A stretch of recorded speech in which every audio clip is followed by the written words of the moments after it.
भगवान विष्णु के स्वरूप शालिग्राम और माता तुलसी के मिलन का पर्व तुलसी विवाह हिंदू पंचांग के अनुसार कार्तिक मास के शुक्ल पक्ष की उद्यव्यापिनी एकादशी तिथि तथा कुछ प्रांतों में कार्तिक शुक्ल द्वादशी के दिन भी मनाया जाता है।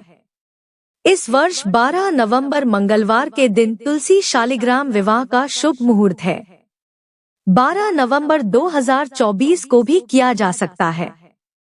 पद्मपुराण के पौराणिक कथानुसार राजा जालंधर की पत्नी वृंदा के श्राप से भगवान विष्णु पत्थर बन गए, जिस कारणवश प्रभु को शालिग्राम भी कहा जाता है और भक्तगण इस रूप में भी उनकी पूजा करते हैं। इसी श्राप से मुक्ति पाने के लिए भगवान विष्णु को अपने शालिग्राम स्वरूप में तुलसी से विवाह करना पड़ा था और उसी समय से कार्तिक मास के शुक्ल पक्ष की एकादशी को तुलसी विवाह का उत्सव मनाया जाता है। पद्मपुराण के अनुसार कार्तिक माह की शुक्ल पक्ष की नवमी को तुलसी विवाह रचाया जाता है। इस दिन भगवान विष्णु की प्रतिमा बनाकर उनका विवाह तुलसी जी से किया जाता है। विवाह के बाद नवमी, दशमी तथा एकादशी को व्रत रखा जाता है और द्वादशी तिथि को भोजन करने के विषय में लिखा गया है। कई प्राचीन ग्रंथों के अनुसार शुक्ल पक्ष की नवमी को तुलसी की स्थापना की जाती है। कई श्रद्धालु कार्तिक माह की एकादशी को तुलसी विवाह करते हैं और द्वादशी को व्रत अनुष्ठान करते हैं। देवोत्थान एकादशी के दिन मनाया जाने वाला तुलसी विवाह विशुद्ध मांगलिक और आध्यात्मिक प्रसंग है। दरअसल तुलसी को विष्णु प्रिया भी कहते हैं।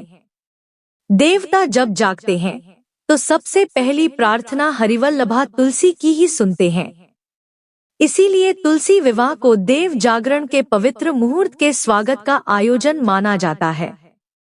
तुलसी विवाह का सीधा अर्थ है तुलसी के माध्यम से भगवान का आह्वान। कार्तिक शुक्ल पक्ष एकादशी को तुलसी पूजन का उत्सव मनाया जाता है। वैसे तो तुलसी विवाह के लिए कार्तिक शुक्ल पक्ष नवमी की तिथि ठीक है, परंतु कुछ लोग एकादशी से पूर्णिमा तक तुलसी पूजन कर 5वें दिन तुलसी विवाह करते हैं। आयोजन बिल्कुल वैसा ही होता है जैसे हिंदू रीति रिवाज से सामान्य वर वधू का विवाह किया जाता है। देव प्रबोधिनी एकादशी के दिन मनाए जाने वाले इस मांगलिक प्रसंग के सुअवसर पर सनातन धर्मावलंबी घर की साफ सफाई करते हैं और रंगोली सजाते हैं। शाम के समय तुलसी चौरा के पास गन्ने का भव्य मंडप बनाकर उसमें साक्षात नारायण स्वरूप शालिग्राम की मूर्ति रखते हैं और फिर विधि विधान पूर्वक उनके विवाह को संपन्न कराते हैं। मंडप, वर पूजा, कन्यादान, हवन और फिर प्रीति भोज सब कुछ पारंपरिक रीति रिवाजों के साथ निभाया जाता है। इस विवाह में शालिग्राम वर और तुलसी कन्या की भूमिका में होती है। यह सारा आयोजन यजमान सपत्नीक मिलकर करते हैं। इस दिन तुलसी के पौधे को यानी लड़की को लाल चुनरी ओढ़नी ओढ़ाई जाती है। तुलसी विवाह में 16 श्रृंगार के सभी सामान चढ़ावे के लिए रखे जाते हैं। शालिग्राम को दोनों हाथों में लेकर यजमान लड़के के रूप में यानी भगवान विष्णु के रूप में और यजमान की पत्नी तुलसी के पौधे को दोनों हाथों में लेकर अग्नि के फेरे लेते हैं। विवाह के पश्चात प्रीति भोज का आयोजन किया जाता है। कार्तिक मास में स्नान करने वाले स्त्रियां भी कार्तिक शुक्ल एकादशी को शालिग्राम और तुलसी का विवाह रचाती है। समस्त विधि विधान पूर्वक गाजे बाजे के साथ एक सुंदर मंडप के नीचे यह कार्य संपन्न होता है। विवाह के स्त्रियां गीत तथा भजन गाती है।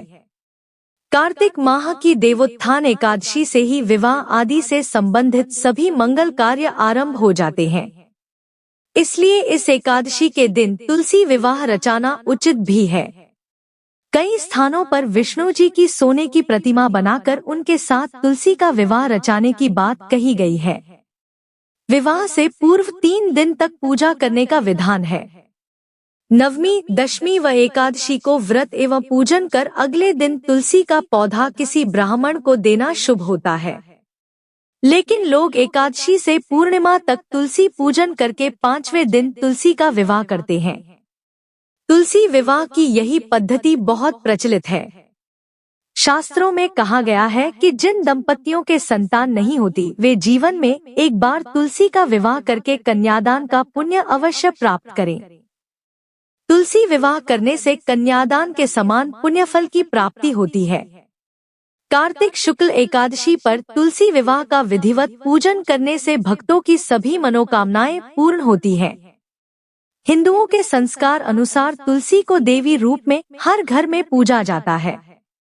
इसकी नियमित पूजा से व्यक्ति को पापों से मुक्ति तथा पुण्यफल में वृद्धि मिलती है। यह बहुत पवित्र मानी जाती है और सभी पूजाओं में देवी तथा देवताओं को अर्पित की जाती है। सभी कार्यों में तुलसी का पत्ता अनिवार्य माना गया है। प्रतिदिन तुलसी में जल देना तथा उसकी पूजा करना अनिवार्य माना गया है। तुलसी घरांगन के वातावरण को सुखमय तथा स्वास्थ्यवर्धक बनाती है। तुलसी के पौधे को पवित्र और पूजनीय माना गया है। तुलसी की नियमित पूजा से हमें सुख समृद्धि की प्राप्ति होती है। तुलसी विवाह के सुअवसर पर व्रत रखने का बड़ा ही महत्व है।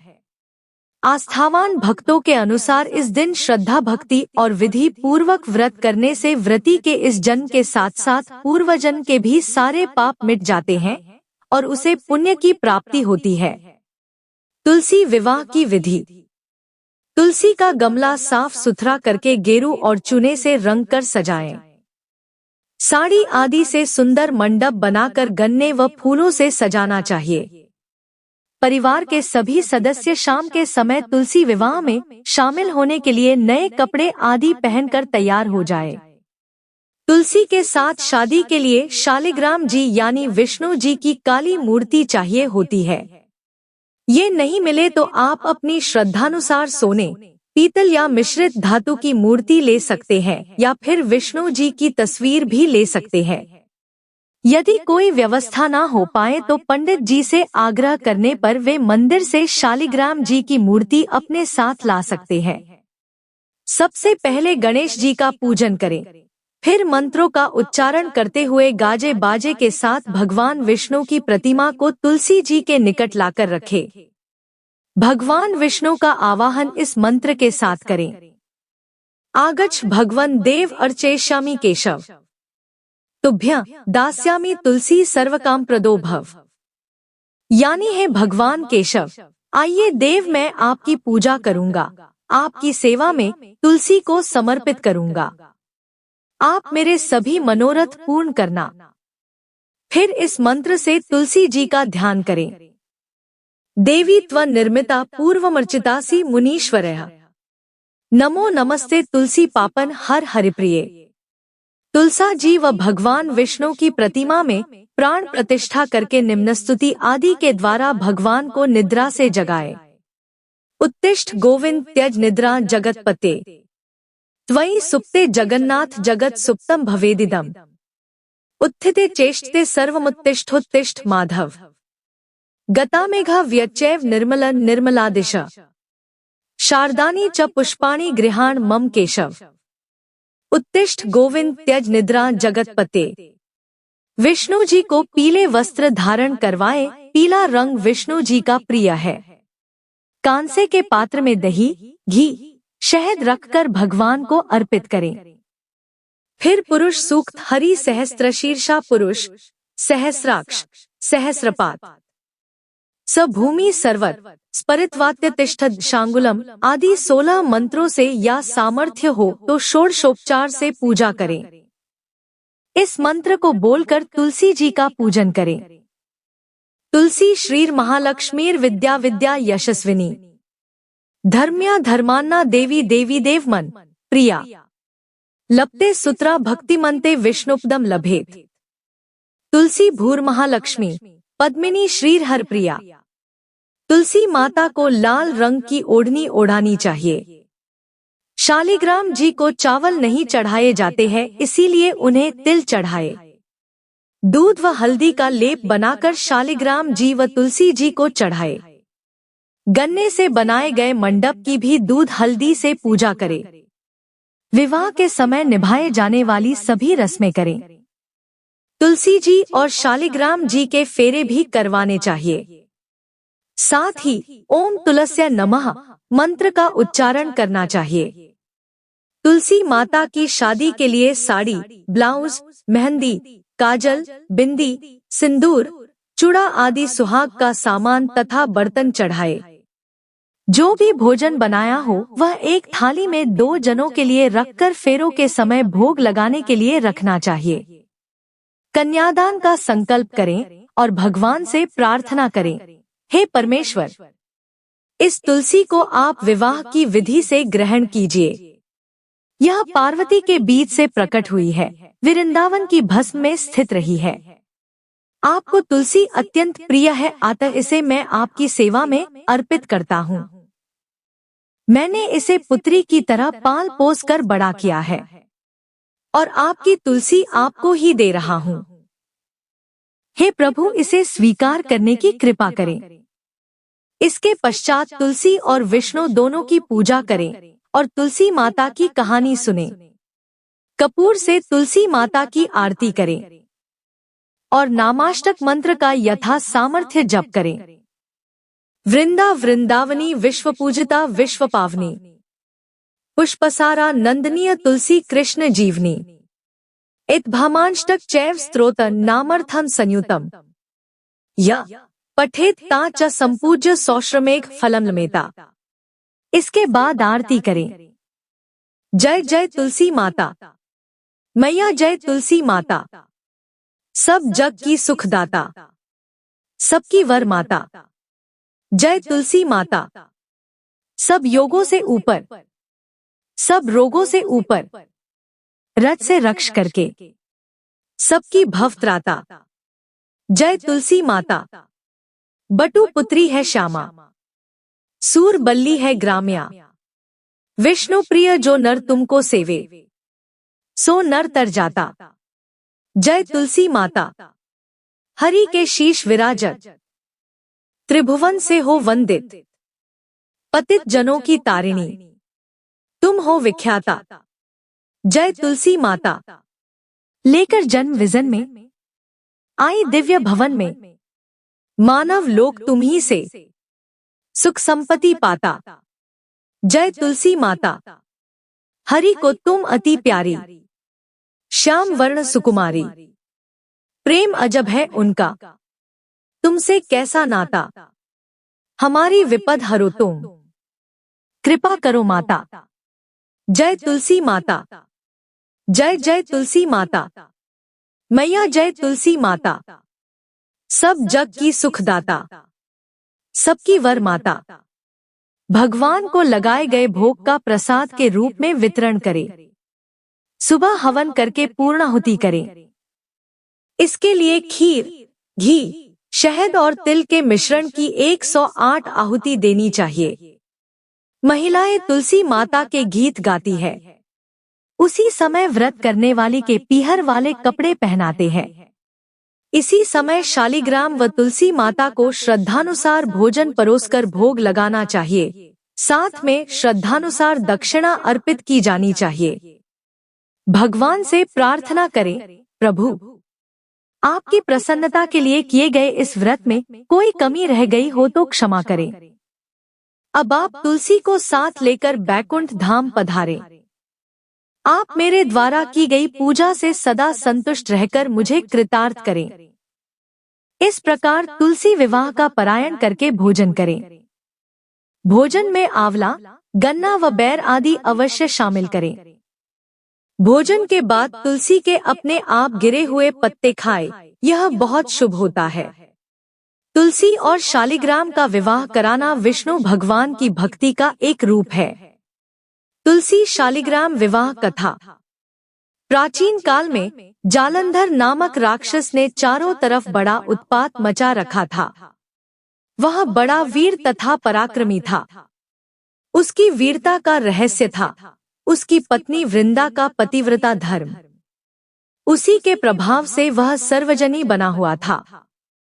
जालंधर के उपद्रवों से परेशान देवगण भगवान विष्णु के पास गए तथा रक्षा की गुहार लगाई। उनकी प्रार्थना सुनकर भगवान विष्णु ने वृंदा का पतिव्रता धर्म भंग करने का निश्चय किया। उधर उसका पति जालंधर जो देवताओं से युद्ध कर रहा था, वृंदा का सतीत्व नष्ट होते ही मारा गया। जब वृंदा को इस बात का पता लगा तो क्रोधित होकर उसने भगवान विष्णु को शाप दे दिया, जिस प्रकार तुमने छल से मुझे पति वियोग दिया है, उसी प्रकार तुम भी अपनी स्त्री का छलपूर्वक हरण होने पर स्त्री वियोग सहने के लिए मृत्यु लोक में जन्म लोगे। यह कहकर वृंदा अपने पति के साथ सती हो गई। जिस जगह वह सती हुई वहां तुलसी का पौधा उत्पन्न हुआ। एक अन्य प्रसंग के अनुसार वृंदा ने विष्णु जी को यह शाप दिया था कि तुमने मेरा सतीत्व भंग किया है, अतः तुम पत्थर के बनोगे। विष्णु बोले, हे वृंदा, यह तुम्हारे सतीत्व का ही फल है कि तुम तुलसी बनकर मेरे साथ ही रहोगी। जो मनुष्य तुम्हारे साथ मेरा विवाह करेगा वह परम धाम को प्राप्त होगा।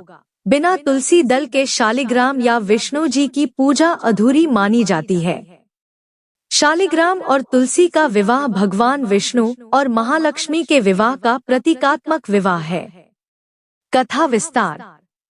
एक लड़की थी जिसका नाम वृंदा था। राक्षस कुल में उसका जन्म हुआ था। बचपन से ही भगवान विष्णु जी की भक्त थी। बड़े ही प्रेम से भगवान की सेवा पूजा किया करती थी। जब वे बड़ी हुई तो उनका विवाह राक्षस कुल में दानव राज जलंधर से हो गया। जलंधर समुद्र से उत्पन्न हुआ था। वृंदा बड़ी ही पतिव्रता स्त्री थी, सदा अपने पति की सेवा किया करती थी। एक बार देवताओं और दानवों में युद्ध हुआ। जब जलंधर युद्ध पर जाने लगे तो वृंदा ने कहा, स्वामी आप युद्ध पर जा रहे हैं, आप जब तक युद्ध में रहेंगे मैं पूजा में बैठकर आपकी जीत के लिए अनुष्ठान करूंगी, और जब तक आप वापस नहीं आ जाते मैं अपना संकल्प नहीं छोड़ूंगी। जलंधर तो युद्ध में चले गए और वृंदा व्रत का संकल्प लेकर पूजा में बैठ गई। उनके व्रत के प्रभाव से देवता भी जलंधर को ना जीत सके। सारे देवता जब हारने लगे तो भगवान विष्णु जी के पास गए। सबने भगवान से प्रार्थना की तो भगवान कहने लगे कि वृंदा मेरी परम भक्त है, मैं उसके साथ छल नहीं कर सकता। पर देवता बोले, भगवान दूसरा कोई उपाय भी तो नहीं है, अब आप ही हमारी मदद कर सकते हैं। भगवान ने जलंधर का ही रूप रखा और वृंदा के महल में पहुंच गए। जैसे ही वृंदा ने अपने पति को देखा वे तुरंत पूजा में से उठ गई और उनके चरणों को छू लिए। जैसे ही उनका संकल्प टूटा, युद्ध में देवताओं ने जलंधर को मार दिया और उसका सिर काट कर अलग कर दिया। उनका सिर वृंदा के महल में गिरा। जब वृंदा ने देखा कि मेरे पति का सिर तो कटा पड़ा है, तो फिर ये जो मेरे सामने खड़े हैं ये कौन है?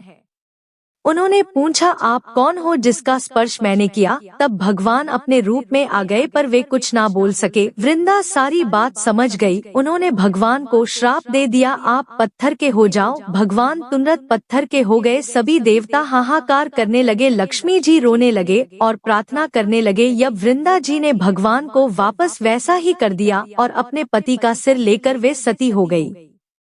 उनकी राख से एक पौधा निकला। तब भगवान विष्णु जी ने कहा, आज से इनका नाम तुलसी है और मेरा एक रूप इस पत्थर के रूप में रहेगा, जिसे शालिग्राम के नाम से तुलसी जी के साथ ही पूजा जाएगा और मैं बिना तुलसी जी के भोग स्वीकार नहीं करूँगा। तब से तुलसी जी की पूजा सभी करने लगे। और तुलसी जी का विवाह शालिग्राम जी के साथ कार्तिक मास में किया जाता है। देवोठनी एकादशी के दिन इसे तुलसी विवाह के रूप में मनाया जाता है। कथा 2। ऐसा माना जाता है कि देव प्रबोधिनी एकादशी पर भगवान विष्णु 4 माह की नींद के बाद जागते हैं। धार्मिक दृष्टिकोण से प्रचलित है कि जब विष्णु भगवान ने शंखासुर नामक राक्षस को मारा था और उस विशेष परिश्रम के कारण उस दिन सो गए थे, उसके बाद वह कार्तिक शुक्ल एकादशी को जागे थे, इसलिए इस दिन उनकी पूजा का विशेष विधान है। इस संबंध में एक कथा प्रचलित है कि शंखासुर बहुत पराक्रमी दैत्य था। इस वजह से लंबे समय तक भगवान विष्णु का युद्ध उससे चलता रहा। अंततः घमासन युद्ध के बाद भाद्रपद मास की शुक्ल एकादशी को भगवान विष्णु ने दैत्य शंखासुर को मारा था। इस युद्ध से भगवान विष्णु बहुत अधिक थक गए। तब वे थकावट दूर करने के लिए क्षीर सागर लौटकर सो गए। वे वहां 4 महीनों तक सोते रहे और कार्तिक शुक्ल पक्ष की एकादशी को जागे। तब सभी देवी देवताओं द्वारा भगवान विष्णु का पूजन किया गया।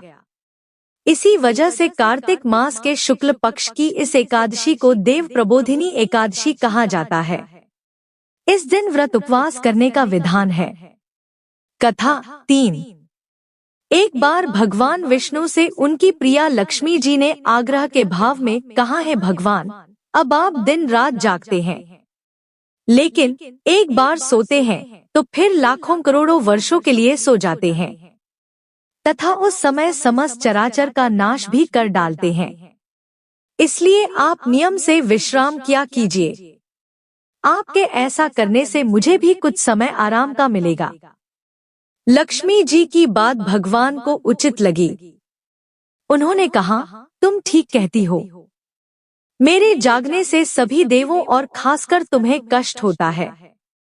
तुम्हें मेरी सेवा से वक्त नहीं मिलता।